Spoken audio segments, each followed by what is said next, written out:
دینی بیانات، شرعی مسائل، اسلامی وظائف اور عقائد کے متعلق معلومات کے لیے مفتی عزیر گل سکھروی کے چینل کو سبسکرائب کریں۔ اللہم صلی اللہ سیدنا محمد وعلی آل سیدنا محمد مبارک وسلم۔ جیسا کہ آپ جانتے ہیں، ماہ رمضان المبارک اور آخری جمعہ ہے، الوداعی جمعہ ہے۔ رمضان المبارک اپنے اختتام کو پہنچا ہے، اپنی تکمیل کو پہنچا ہے۔ بڑی سعادت والے لمحات تھے، برکتوں والے، فضیلتوں والے لمحات تھے۔ جنہوں نے روزے رکھے ان کے بھی دن گزر گئے، جنہوں نے نہیں رکھے ان کے بھی دن گزر گئے۔ جنہوں نے تراویح کا قیام کیا ان کا وقت بھی گزر گیا، جنہوں نے چھوڑی ان کا وقت بھی ضائع ہو گیا۔ الحمدللہ ثم الحمدللہ، خوش بخت ہیں، سعادت والے ہیں وہ لوگ جنہوں نے اللہ کے حکم کو بجا لایا، بجا آوری کی، روزوں کا بھی اہتمام کیا، تراویح کا بھی اہتمام کیا۔ مبارکباد پیش کرتا ہوں ان حضرات کو۔ اللہ تبارک و تعالی ان کی یہ جد و جہد، یہ مجاہدہ ان کا قبول اور منظور فرمائے اور مغفرت کا پروانہ عطا فرمائے۔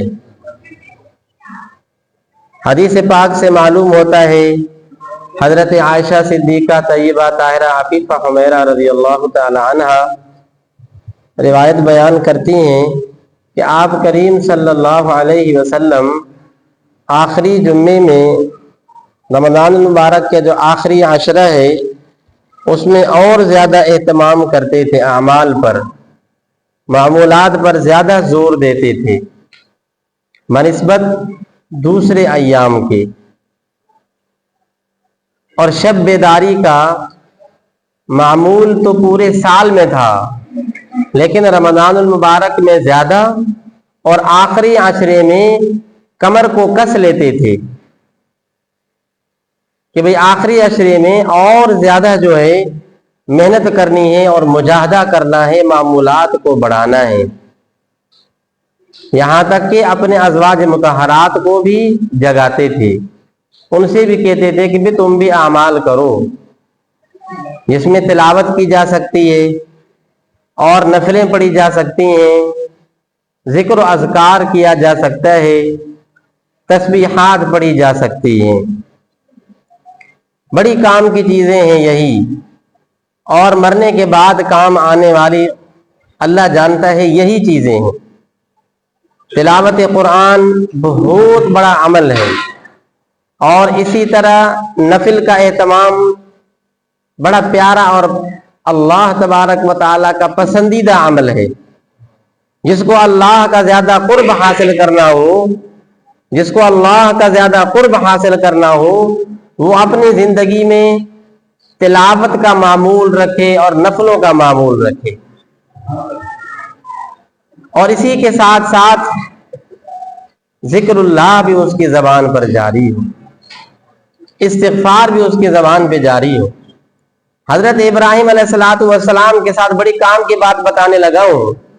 حضرت ابراہیم علیہ السلام کے ساتھ جب ملاقات ہوئی جناب رسول اللہ صلی اللہ علیہ وسلم کی معراج کے موقع پر، تو حضرت ابراہیم علیہ السلام نے کہا کہ بیٹا اپنی امت کو میرا ایک پیغام دینا،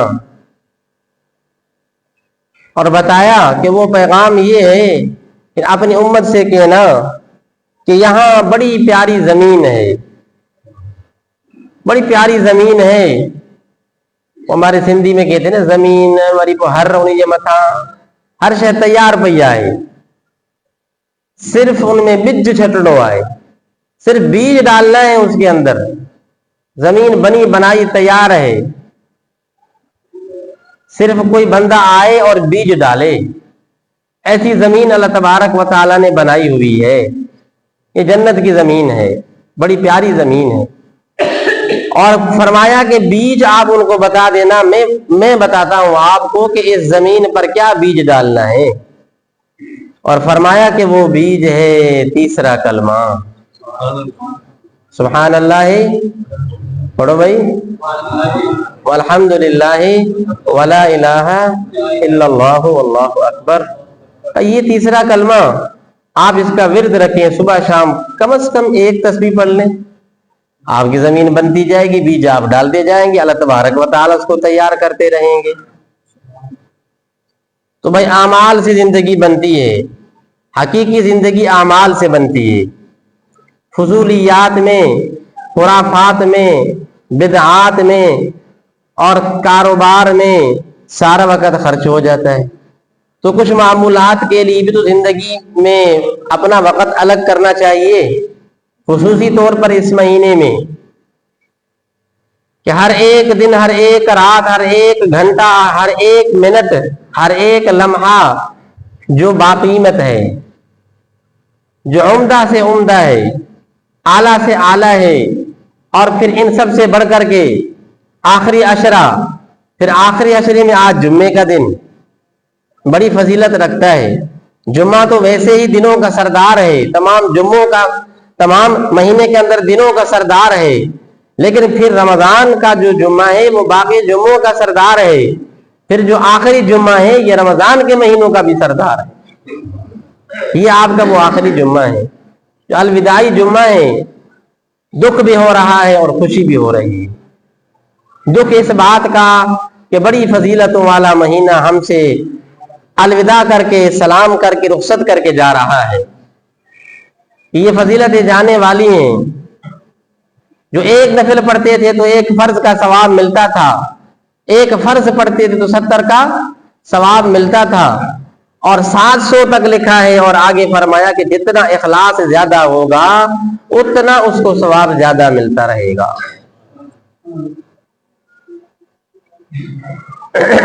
یہ سحری کا انتظام کرنا، یہ افطاری کا انتظام کرنا اور اہتمام کرنا، یہ ساری چیزیں ہم سے رخصت ہونے والی ہیں۔ سحری کا بڑا ثواب، افطاری کا بڑا ثواب، اور فرشتوں کا ہجوم اور فرشتوں کا آنا، یہ ساری چیزیں ہم سے جا رہی ہیں۔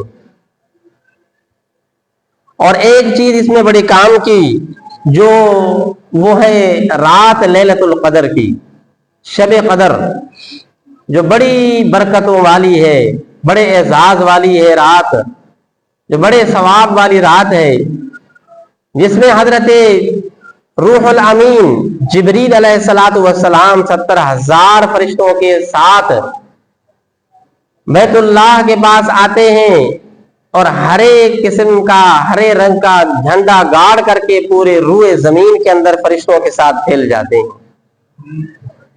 جہاں کہیں کو اللہ والا اللہ اللہ کر رہا ہے، ذکر کے اندر مشغول ہے، تلاوت کے اندر مصروف ہے، تو اس کے لیے یہ دعائیں مغفرت کرتے ہیں۔ یہاں تک کہ یہ سمندر کی جو مچھلیاں ہیں یہ بھی دعائیں مغفرت کرتی رہتی ہیں۔ تو فرمایا جس کو رات مل جائے یہ 1000 مہینوں کی راتوں سے بھی افضل ہے۔ اور یہ رات صبح سحری تک، صبح صادق تک جو ہے سراپا رحمت ہے، سراپا سلامتی ہے، سراپا اس کی فضیلت ہے، اور سراپا اس کا بڑا شان ہے۔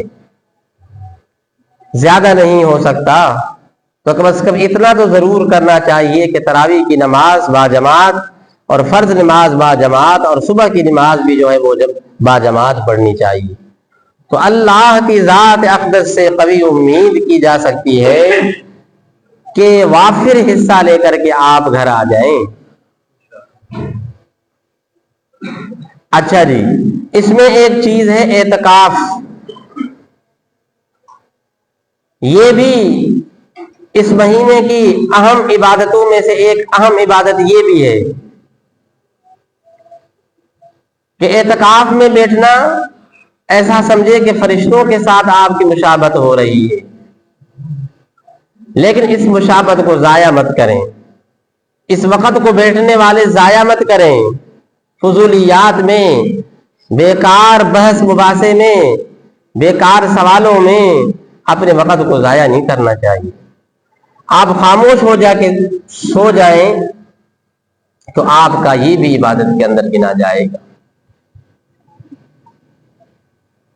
آپ آرام میں ہیں کیونکہ اعتکاف میں آپ، روزہ بھی ہے، اعتکاف بھی ہے، تو آپ کا لمحہ بلمحہ عبادت کے اندر ہے، اور فقیر ہو کہ آپ بیٹھے ہوئے ہیں، یا اللہ ہم تو نہیں اٹھیں گے جب تک کہ مغفرت کا پروانہ نہ مل جائے، جب تک کہ مغفرت کا پروانہ نہ مل جائے ہم تو نہیں اٹھیں گے۔ اس کا یہ مقصد ہے کہ رضا الہی کے طالب ہیں، خدا کی خوشنودی کی خاطر آئے ہیں، دنیا کا کوئی اور ہمارا ارادہ اور نیت اور مقصد نہیں ہے،